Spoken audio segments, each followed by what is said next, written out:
મજાની વાત એ છે કે આપણે બધા આ જે સમાજમાં જન્મ્યા એ સમાજમાં દીકરીથી શરૂ કરીને દાદી સુધી બહુ માન આપે છે સ્ત્રીને. દેવી બનાવે, પૂજા કરે. યત્ર નાર્યસ્તુ પૂજ્યંતે, પણ પૂજ્યંતે શું કરવા? યત્ર નાર્યસ્તુ વિથ યુ, ટુગેધર, સાથે. કાં તો દેવી છે કાં તો દાસી છે, વચ્ચેના સ્ટેટસમાં સ્ત્રી માટે જગ્યા નથી. કાં તો એની પૂજા કરે, ગૃહલક્ષ્મી છે, આવકારો, એની પૂજા કરો, એને જે કંઈ બીજું ત્રીજું કરીને એવા પ્લેટફોર્મ પર બેસાડો કે એને નીચે ઉતરવું હોય તો સીડી ગોતવી પડે, ભૂસકો મારે તો ટાંટીઓ તૂટી જાય. અને કાં તો એને એટલી નીચે ઉતારી દો કે સીડી મળે જ નહીં એને કદી ઉપર આવવા માટે. વ્યક્તિ તરીકે આપણે દીકરીને, પત્નીને, માને, બહેનપણીને, દોસ્તને જોવાનું ભૂલી ગયા છીએ. અને સૌથી દુઃખની અથવા સૌથી પીડાની અથવા સૌથી મુશ્કેલીની વાત એ છે કે સ્ત્રીએ પોતે પણ પોતાની જાતને વ્યક્તિ તરીકે જોવાનું બંધ કરી દીધું છે. પુરુષ ન જુએ, ચલો એકવાર એને આપણે માફ કરી શકીએ, સમય બહુ બદલાયો છે, હું ત્યાં પણ આવીશ. પણ મારે જે કહેવું છે તે એ છે કે એક દીન માં છે ને, ગરીબડી બિચારી, રડતી કકળતી, એ કોઈ દિવસ મજબૂત સમાજને જન્મ આપી શકે જ નહીં. તમારે શિવાજી જોઈતો હોય ને તો તમારે જીજાબાઈ જ થવું પડે, એમાં બીજો કોઈ રસ્તો નથી. એટલે તમારે તમારા દીકરાને અંધારામાં એકલો જતા શીખવવું જ પડે. અને હવે દીકરાને શું કામ, હવે દીકરીને પણ શીખવવું પડે. શ્રીદેવીની કથા હજી બહુ જૂની નથી થઈ. બહુ લોકોએ પથ્થર ઠોકી, દારૂ પીતી હતી ને, આમ કરતી હતી ને, વર જોડે ફાવતું નહોતું, નાનું આમ થતું હતું ને, લપસીને મરી ગઈ ને, હાર્ટ એટેકથી મરી ગઈ ને, ડ્રંક હતી ને. સાહેબ, આ બધાની બહાર એક લાઈન છે જે વિશે કોઈએ ભાગ્યે જ લખ્યું. 4 વર્ષની ઉંમરે એ છોકરી કમાઈને ઘરને ખવડાવતી હતી, 4 years old. એના ઘરને કમાઈને આ નાનકડું બાળક ખવડાવતું હતું. સ્કૂલ નથી ગઈ. એણે વીર સંઘવીને આપેલા એક ઇન્ટરવ્યુમાં કહ્યું કે ભાઈ, મારું ફોર્મલ એજ્યુકેશન નથી થયું, હું સ્કૂલે ગઈ જ નથી, કારણ કે 4 વર્ષની ઉંમરથી એ તો સ્ટુડિયોઝમાં જતી હતી. પણ એનો આત્મવિશ્વાસ, એનો કોન્ફિડન્સ, આ વજન સાથે એણે હિંમતવાલામાં લેધરનું પેન્ટ પહેર્યું છે. જો એ સમયે એનામાં આવી તાકાત હતી તો એ કઈ પાતળી રહેવા માટે ગાંડપણ કરતી હોય એ વાત સાથે હું અગ્રી જ નથી થતી. જ્યારે ખરેખર વજન ઉતારવાનું હતું ને જ્યારે ખરેખર સેક્સી દેખાવાનું હતું ત્યારે એણે મોટા મોટા થાઈસ સાથે લેધરનું પેન્ટ પહેર્યું જ છે હિંમતવાલામાં, અને હિંમતથી પહેર્યું છે. એ પિક્ચરનું નામ જ હિંમતવાલા છે. તો એ શું કરવા પોતાનું વજન ઉતારવાનો પ્રયત્ન કરે, શું કામ સર્જરીઝ કરાવે? આ સવાલ બહુ અગત્યનો છે. અને આ સવાલનો જવાબ એ છે કે સમાજ સ્ત્રી પાસે સતત સુંદરતાની અપેક્ષા રાખે છે. એણે રૂપાળા હોવું જોઈએ, એણે પાતળા હોવું જોઈએ, એની કમર સરસ હોવી જોઈએ, એના વાળ લાંબા હોવા જોઈએ, એની સ્કિન સરસ હોવી જોઈએ. વહુ શોધવા જાય ને ત્યારે પણ તમે દિવ્ય ભાસ્કરમાં, ગુજરાત સમાચારમાં એડ વાંચજો, ઊંચી પાતળી ગોરી સુશીલ સંસ્કારી. મને તો મોડે થઈ ગયું છે. કોઈ પરિવારમાં કોઈ એમ કે છે કે સાહેબ અમને તો સેન્સ ઓફ હ્યુમર સારી હોય એવી છોકરી જોઈએ, હસી શકવી જોઈએ, પરિવાર જોડે મજા કરી શકવી જોઈએ. સસરાને સસરા નહીં પણ પિતામાને સાચું મોઢે કહી શકે નમ્રતાથી, ખોટું થતું હોય પરિવારમાં તો. આવી દીકરી આપણને નથી જોઈતી. અને સાહેબ, સાસુઓ ભેગી થાય ને બહુ મજા આવે.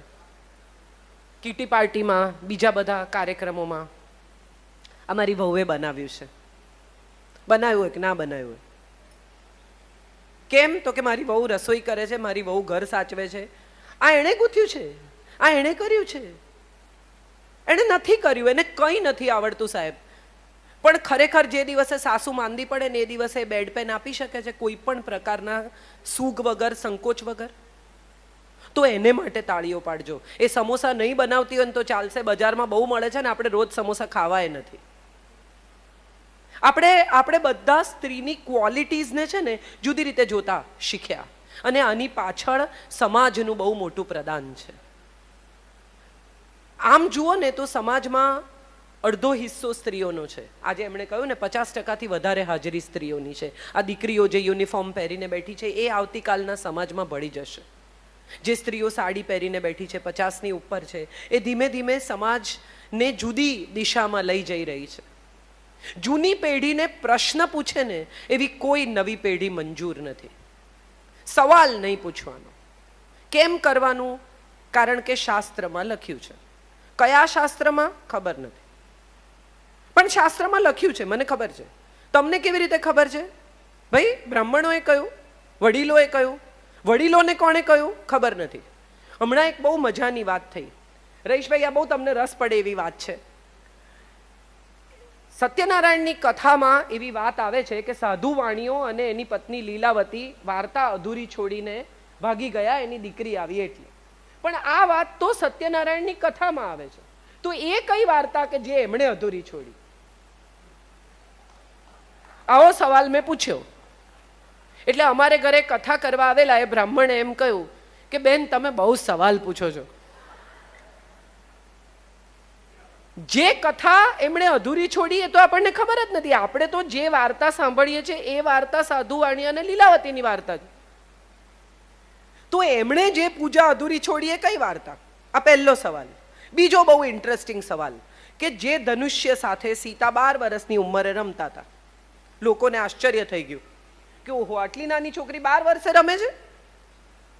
એ ધનુષ્ય 20, 22, 25 નો રાવણ 20 હાથે ન ઉપાડી શક્યો. બરાબર? એના આંગળા ચકદાઈ ગયા, જે કંઈ પણ થયું એની સાથે.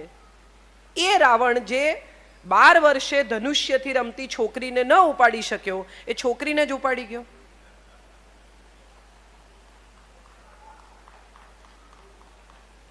આ સવાલનો જવાબ કોઈ પાસે નથી. આ સવાલનો જવાબ એ છે સાહેબ કે સાધુ વેશે આવેલો રાવણ અને સ્ત્રી અંધશ્રદ્ધાનું સૌથી મોટું પ્રતીક છે.